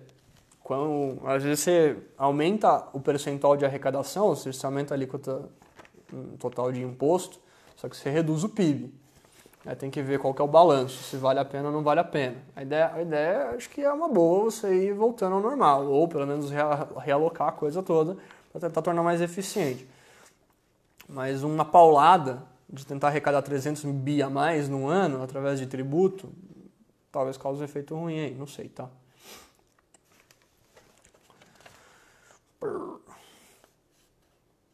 que mais? Alguém me ajuda aí? Deixa eu ver o que é importante falar. Ele fala de redução de ministério e estrutura ministerial.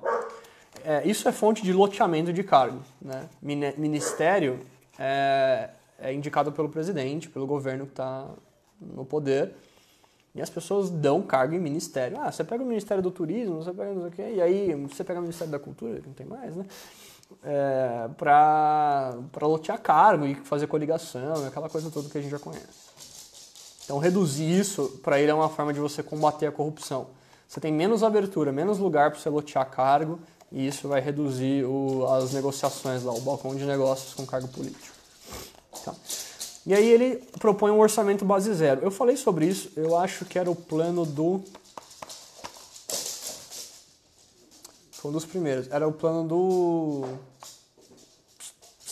do Ciro, se não me engano, que estava falando de orçamento base zero. E com prioridades, metas e acompanhamento. Então, qual que é a ideia? Todo mundo zerou seu orçamento do ano. Você não tem nada. E aí você tem suas demandas aí para colocar. Você vai ter que me convencer do quanto você precisa de orçamento e eu vou ter que aprovar. Aí a gente vai priorizar a alocação desse recurso, a gente vai estabelecer meta e a gente vai acompanhar essa meta. No ano que vem, quando você vier me pedir dinheiro de novo, se a tua meta não estiver batida ou estiver muito longe, você viajou na maionese, você não vai ter orçamento. E aí as pessoas começam a ser mais críticas e mais eficientes com o dinheiro público. Parece boa essa proposta. Eu falei disso na hora do Ciro, eu só tenho uma preocupação, que é 20% do orçamento lá é livre. O STF falou que pode ser até menos, 10%. Então, dependendo de como você olha o número. Então, orçamento base zero é massa, só que você tem um espaço muito pequeno para fazer realocação. O resto todo é gasto obrigatório. Não consegue fazer orçamento base zero no resto. Beleza? Tem uma seção grande, quem quiser depois olha lá no plano de governo, que ele vai falar de combate ao crime e corrupção, salto de qualidade na educação, com ênfase no investimento em educação infantil, emprego, renda e equilíbrio fiscal. Então são essas as linhas de ação. Segurança e combate à corrupção, saúde e educação, ou seja, eficiência na gestão, tanto na saúde e na educação, aumento de qualidade na educação e ênfase no ensino básico, pessoas mais novas. E aí na economia, gerar emprego e renda, ter equilíbrio fiscal, que possibilita o aumento do emprego e da renda, é um ambiente macroeconômico mais seguro para investimento, oportunidade de trabalhos para todos e sem inflação. Fala muito disso, de você não ter inflação durante esse período. Crescimento junto com inflação normalmente acontece, né? Você tem um descasamento entre oferta e demanda, isso gera inflação. Mas se você tiver ambiente para investimento, a oferta retoma, você gera emprego e a coisa começa a ter um ciclo virtuoso, né? E aí na página 24 do plano, ele começa a falar sobre coisas bem relacionadas à segurança, tá? Tem um monte de dado de homicídio por pessoa, número de policiais mortos, uma correlação entre porte de arma a cada 100 habitantes e homicídios a cada 100 mil habitantes. Então, eu não sei a veracidade desses números, não sei se o estudo está correto ou não. É um puta de um debate que eu não quero entrar, porque eu não sei sobre isso. Tenho minha opinião pessoal, mas eu não sei sobre isso. Então, se alguém quiser, entra lá e vê. É um tema que está sempre, né? Parece que é o pilar principal da coisa lá, acesso à arma, descriminalizar, né, o porte de arma, etc. Eu vou deixar você decidir aí, cada um tem sua opinião a respeito disso. Se quiser, checa os dados. Está na página 24 do plano de governo, tá? Ele fala do Foro de São Paulo, Ursal. A primeira vez que eu ouvi falar desse negócio de Foro de São Paulo foi em 2013, tá? Foi um pouco antes da reeleição da Dilma. Foi um tema discutido até durante a proposta de governo dela. Eu não sei se eu acho que é mentira, tá? Que existe um Foro de São Paulo e tal. Me parece natural que pessoas que tenham políticas de governo similares se unam para trocar ideia e tentar aumentar a sua capacidade de poder. A gente viu isso quando teve Guerra Fria. Você tinha, de um lado, o capitalismo tentando ganhar espaço e território e poder. Do outro lado, você tinha o socialismo tentando fazer a mesma coisa. Não me parece absurdo que você tenha uma coligação de governos socialistas e etc., ou com um pensamento de mais expansionismo e distribuição de renda, que se unam para tentar trocar ideia e ganhar poder dentro da América Latina. Se é a teoria da conspiração ou não é, se é do jeito que pintam ou não é, eu não sei. Mas me parece razoável que essas pessoas se falem, né? Não seria nada absurdo. Beleza. Aí, só para dar uns highlights aí de armas e segurança. Está falando que você precisa fazer investimento em equipamento, tecnologia e inteligência para a polícia. Ele quer uma polícia mais preparada para combater o crime. Prender e deixar preso, sem progressão de pena e saída temporária. Cada um com a sua opinião pessoal. Redução da maioridade penal para 16 anos. Reformular o Estatuto do Desarmamento, que é o que sempre entra em voga aí. E reconhecer invasões de terra como terrorismo. Ele quer dar propriedade, garantia à propriedade. Não só de terra, na verdade. Eu coloquei terra aqui, mas é propriedade. Sua casa, seu apartamento, seu prédio, onde você mora. Ou um prédio que você tem que está desocupado, mas foda-se, é seu. Então, é isso que ele quer dizer, tá? E aí, colocar isso como terrorismo e punir essas pessoas. Aí, em saúde, ele fala que a gente tem um investimento em relação ao PIB que é em linha com a OCDE. Tem um gráfico, tá na página 38. E aí é o seguinte, a gente tem um investimento em saúde que é mais ou menos 9,3% do PIB. E isso está bem em linha mesmo com a OCDE. Tá? São os países que fazem parte da OCDE. Os Estados Unidos gasta 16,9% do PIB com saúde. A gente gasta 9,3%. Mas é em linha com a Espanha, com Portugal, com a Suécia, com a Nova Zelândia, com o Japão, com a Bélgica. É mais ou menos próximo, com a Grécia, com o Reino Unido e etc. O que me chamou a atenção nesse gráfico, duas coisas só, tá? A primeira delas é que tem uma quebra entre investimento público e privado. A gente gasta 4% do PIB com investimento público em saúde. 4% do PIB. Os outros 5,3% vêm de investimento privado. Enquanto que os Estados Unidos gastam 8% do PIB com investimento público. E os outros 8% vêm de investimento privado. Se você pegar a Eslovênia, que está próximo do Brasil ali, ela gasta mais ou menos 6,5% do PIB com gasto público de saúde. E o resto é completado por investimento privado. Na Noruega, é 8% do PIB, é o dobro do Brasil, com gasto em investimento de saúde público. E aí o meu ponto é o seguinte, o gasto total talvez esteja igual, mas quantas pessoas são atendidas no público e no privado? Então, qual que é o gasto por pessoa atendida dessa distribuição de investimento? Eu apostaria que é 5 vezes maior, 4, 5 vezes maior o número de investimento por atendido no privado do que no público. Se tivesse que chutar, eu chutaria alguma dessa ordem. Então. 5 vezes, 4, 5 vezes mais gasto por pessoa atendida. Apesar do total ser igual, a distribuição não é boa.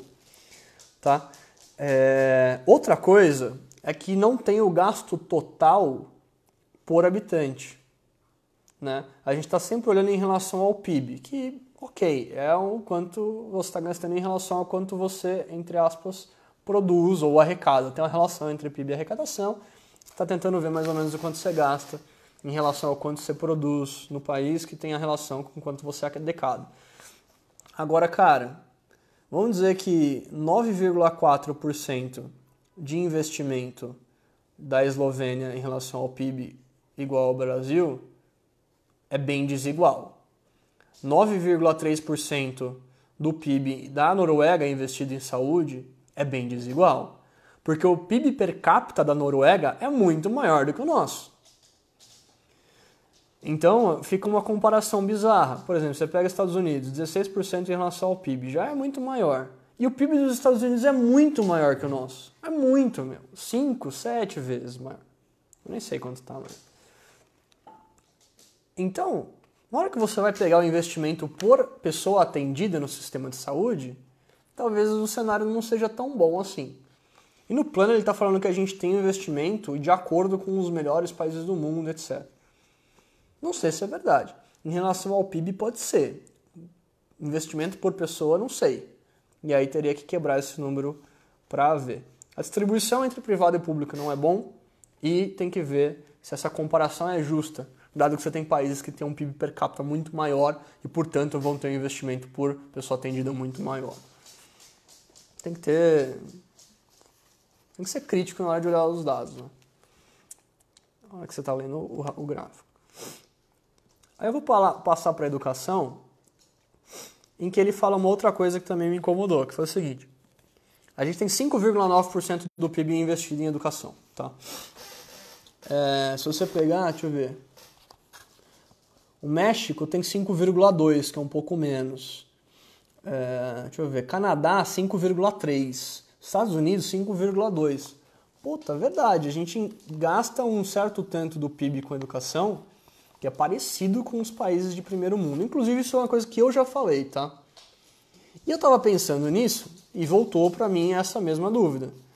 Tá, mas quanto isso representa de gasto por aluno do sistema público? Porque os Estados Unidos têm um PIB muito maior do que o nosso. Então, se você olhar para ele gastando 5% e a gente gastando 5% do PIB com educação, supondo que o PIB dos Estados Unidos seja 5 vezes maior do que o nosso per capita, ele está gastando 5 vezes mais por aluno do que a gente. Então, é um número que mente. Esse de analisar em relação ao PIB. Óbvio, você tem que ver se você teria espaço para mais. Porque você vai comprometer uma boa parte da sua arrecadação com isso. Mas dizer que está em linha com um país de primeira linha, cara, pode ser em relação ao PIB, mas por aluno não é. Talvez por isso seja precária a coisa. Então tem que analisar a coisa direito. Beleza. E aí ele fala do PISA, que a gente tem uma colocação horrível no PISA, é verdade. A gente tem mesmo uma colocação muito ruim no PISA, as pessoas não sabem ler, escrever, fazer conta de básica de matemática. Beleza? Tem uma quebra de dados aqui que ele coloca aqui, depois que eu vi os erros nos outros gráficos, ou me questionei sobre os outros gráficos, já perdi um pouco a confiança. Mas ele está falando que 30% do gasto em educação, que é por volta de 105 bi por ano, 30% vai para ensino superior. Enquanto se você pegar transferências para educação básica e educação básica somados, dá 18,8%. Então você tem 50% a mais de investimento em ensino superior do que em ensino básico. Total do orçamento. Então parece errado. Para mim, se tiver certo isso aqui.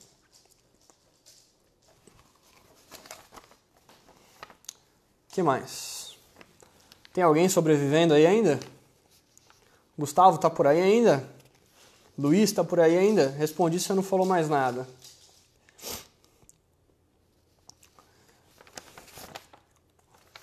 Bom, vamos lá. Se quiserem, vão falando aí.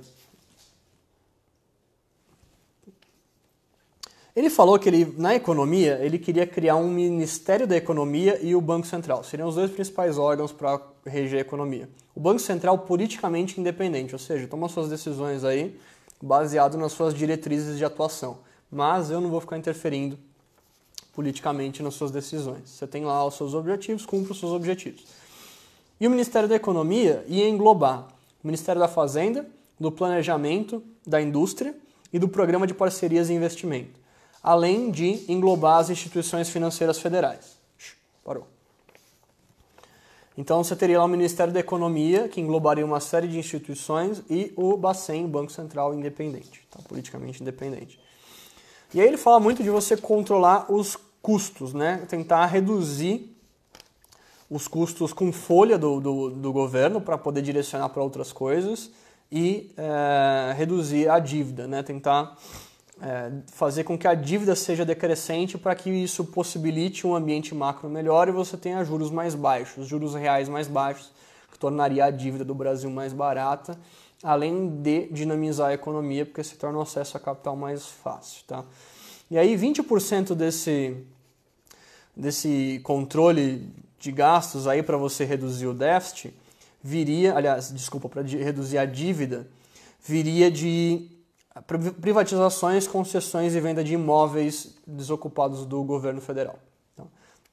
Então, vender empresas, fazer concessões para arrecadar nessas concessões e fazer a venda de imóveis. Com isso, ele pretende pagar a dívida, reduzir a dívida do governo, tá? Trazer ela para uma trajetória em relação ao PIB menor. Então, por isso que ele dá um baque lá. Ele vende um monte de coisa, faz caixa e reduz a dívida, tá? Ao invés de tentar gastar isso. Redução natural do custo médio da dívida, porque você retomaria grau de investimento, sua relação dívida-PIB melhoraria, e isso melhora a visão dos agentes econômicos, você consegue mais investimento externo e tal. E fazer uma transição para o modelo de capitalização da Previdência. Tá? Ele fala que você teria uma dificuldade na transição, a gente falou sobre isso, né? Eu entro no sistema de capitalização, eu paro de transferir meu dinheiro para alguém que está recebendo.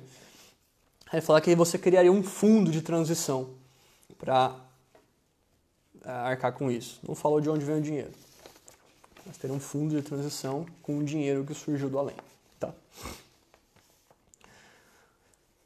E aí vai fazendo uma redução gradativa da carga tributária bruta, então você vai reduzindo os impostos das empresas, você vai fazendo controles de gastos, você vai fazendo privatizações, isso vai melhorando o ambiente macroeconômico, você vai fazer a unificação de tributos federais e redução de distorções, então deixar mais flat para todo mundo os impostos e mais simples para você apurar esses impostos.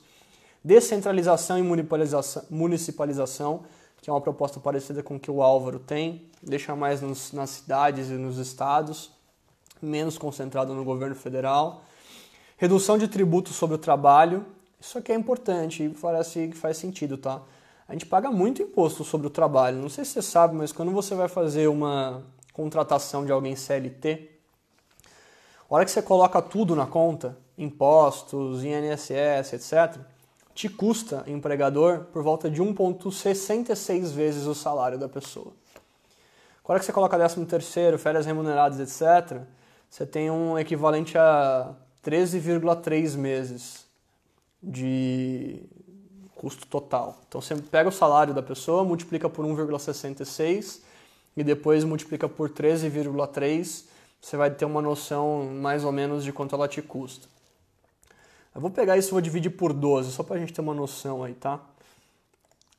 Então, vamos pegar, por exemplo, alguém que ganha 10 mil reais por mês, vezes 1,66. Eu tô fazendo com um valor grande porque isso mostra a diferença. Se é com valor pequeno, talvez não dê pra ver. 10 mil reais por mês, vezes 13,3, dividido por 12... Uma pessoa que ganha 10 mil reais por mês, bruto, isso a gente não está contando o desconto de imposto de renda que essa própria pessoa já vai ter, ela custa para a empresa 18.398 por mês. Então, 83% a mais. É claro que isso causa uma dificuldade de contratar pessoas. Se eu vou pagar para a pessoa um salário de... Se eu vou pagar para a pessoa um salário de 2 mil reais e ela vai me custar quase 4, eu vou mudar a minha forma de tomar decisão a respeito disso. Lembra que quando você é um empregado, você tem que gerar valor adicional. Se eu te contrato para gerar valor para minha empresa, você tem que gerar mais valor do que o quanto você me custa. Então eu tenho que contratar alguém que gere de valor para minha empresa mais do que 4 mil reais. Senão eu não consigo pagar esse salário, né? Ao passo que contratar alguém que gere mais do que 2 mil reais seria algo muito mais fácil. Tá? Então, reduzir tributação sobre o trabalho. Lembra, tem um equilíbrio lá, a gente está com déficit, então tem que ver se teria dinheiro para não ter déficit, etc. Então, todo esse equilíbrio é complicado. Tá? Gera mais emprego, mas ao mesmo tempo você reduz a arrecadação, tem que ver como é que a balança funciona. Tá?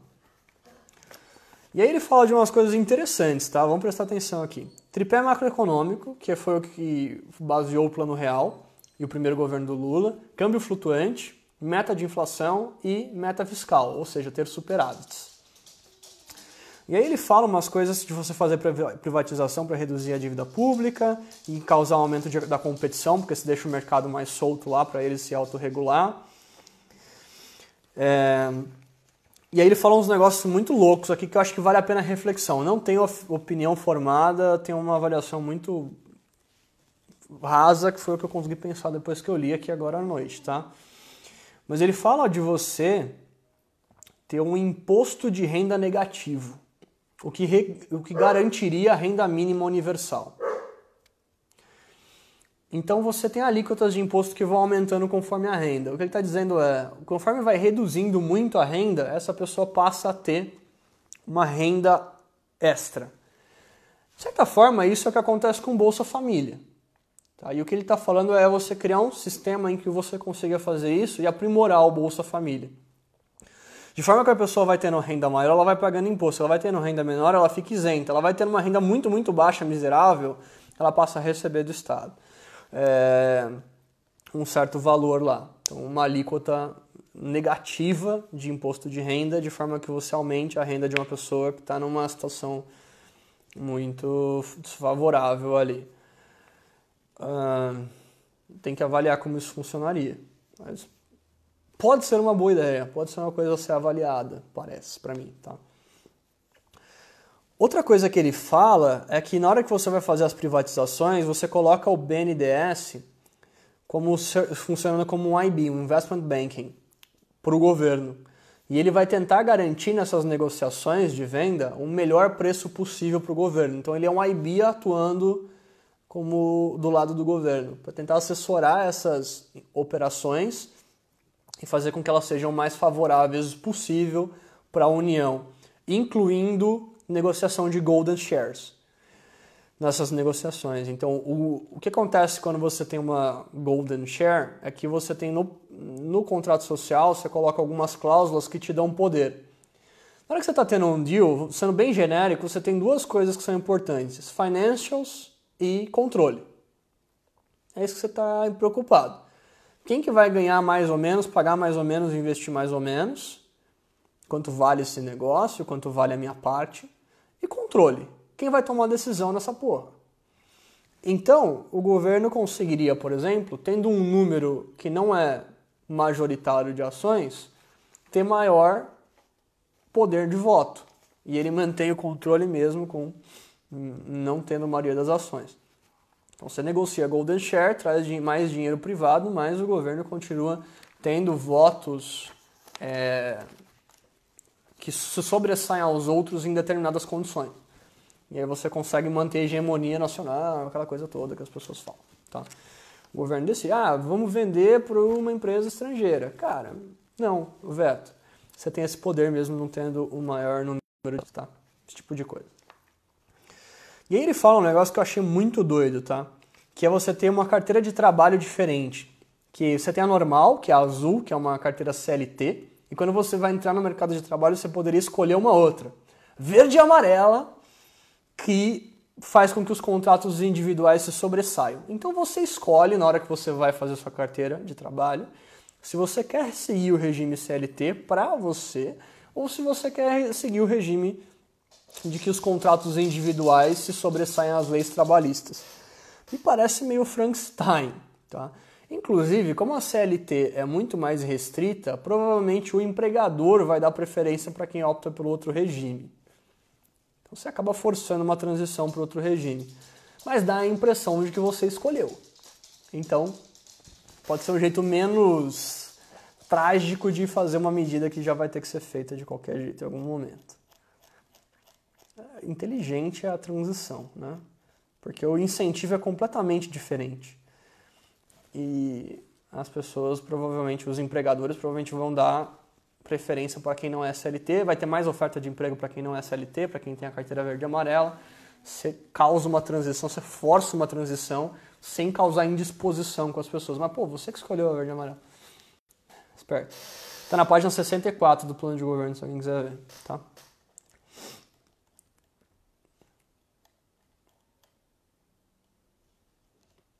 E tem umas outras coisas que ele fala aqui na página 66 do plano, que novas tecnologias e ter transformação do mercado, etc.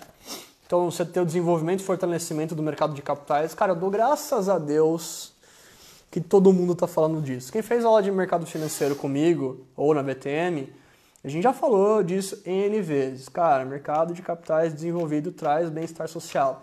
Você dá acesso a capital de longo prazo para as empresas fazerem investimento, gerarem emprego, criarem novos produtos e etc. Então, eu fico muito feliz de ouvir todo mundo falando que quer dar mais desenvolvimento ao mercado de capitais. É estímulo à inovação, indústria 4.0 e etc. Requalificação da força de trabalho para as demandas da nova economia. Então, você ter cursos profissionalizantes e técnicos baseados na quarta revolução industrial, impressão 3D, etc. Tal. E apoio às startups e scale-ups de alto potencial com parcerias em instituições privadas e do mercado de capitais. Ou seja, deixa essas empresas, startups, scale-ups é a empresa que está crescendo muito aceleradamente, terem acesso a capital, apoio, etc. Tem um monte de outras coisas ali no plano sobre infraestrutura e energia, sobre o Nordeste, petróleo e gás. Cara, são coisas que eu entendo muito pouco. Eu não entrei em detalhe, não li com toda a atenção do mundo, tá? Vamos pegar agora o plano de negócio de governo e vamos juntar com o Bolsonaro. E aí, uma pitada de opinião pessoal, tá? Cara, a galera bateu muito no Bolsonaro, porque ele não entendia nada de economia. E toda vez que ele ia falar de economia, ele falava um monte de asneira. Um monte de asneira. Era visível que ele não fazia a menor ideia do que ele estava falando. E as pessoas começaram a bater muito nele. E ele chamou um cara, que é o Paulo Guedes, para ajudar ele nisso. Eu, para ser sincero, não conheci o Paulo Guedes, mas o pessoal que é mais velho no mercado financeiro parece que sim. Ele foi um dos fundadores do Garantia, ou do BTG Pactual, hoje é BTG Pactual, né? Daí ele saiu para ir para a iniciativa privada, virou um cara bem voltado para a iniciativa privada, ficou low profile por um tempo e agora ele apareceu para ajudar o Bolsonaro aí e tal. Cara, provavelmente é um cara bem sênior, que entende o que está fazendo, vi umas entrevistas dele, ele é linha dura, o cara é aquele cara que vai tomar porrada e vai devolver. Bem típico de empresarião aí, mercado financeiro experiente. Então o plano de governo tem muitas coisas voltadas à economia e muitas coisas que fazem sentido em relação à economia, porque tem um cara bom por trás, tá? Ou supostamente bom, não conheço, mas supostamente bom por trás. E, cara, deu foco certo nas coisas certas, assim. Tem alguns pontos aí que causam dificuldade, por exemplo, transição do sistema Pay and Go para capitalização e tal. Mas o diagnóstico é muito correto. Tipo, brother, estanca essa dívida, pelo amor de Deus. Vamos ajustar a parte fiscal e vamos reduzir a dívida, porque senão a gente não resolve nada do resto. Né? Então, e não vai ter dinheiro para educação, não vai ter dinheiro para saúde, não vai ter dinheiro para segurança, não vai ter dinheiro para porra nenhuma. Então, é bem pesado o plano a parte voltada para a economia. E outra parte que é muito pesada é a parte voltada à segurança, que é uma das bandeiras principais aí do Bolsonaro e tal. Outra coisa que ele apanhou muito é sobre liberdade, preconceito, machismo, ser homofóbico e etc. E aí, cara, as primeiras páginas do plano de governo são justamente falando disso, de liberdade do cidadão, cada um faz o que quer, que cada um constitui a família do jeito que quer e tem que respeitar desde que você respeite as leis e etc e tal. E aí me parece um discurso que não combina com as ações e com as coisas que ele fala, né? Parece que foi alguma coisa que alguém falou, cara, escreve lá no plano de governo, porque isso daí tá te trazendo problema, fica mais ameno na hora que você aparecer na TV, etc, sobre esses temas, fica low profile aí, acha um cara bom de economia para te ajudar e segue com o seu plano de segurança e etc, porque tem aderência forte com um monte de gente.